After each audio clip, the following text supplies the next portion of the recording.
yung flowers mo? Wow. Saan patingin yung flowers mo na ako? Ibibigyan. Ba't malungkot ka? Sige lang. Bakit ayaw mo yung partner mo? Sabi mo kay Papa, kasi sinabi ko ayaw mo yung partner mo. Bakit ayaw mo? Basta, hindi ko naman ayaw eh. Ha? Hindi mo siya type? Ha? Maganda naman siya. Oo nga, hindi ko ayaw. Babuhin na yung buhok mo eh. Di nasira na.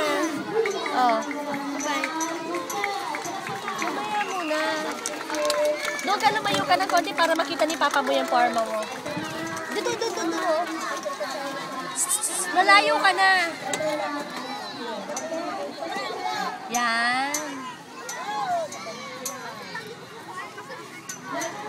Ayusin mo yung necktie mo, nakawala sa gitna. Yan.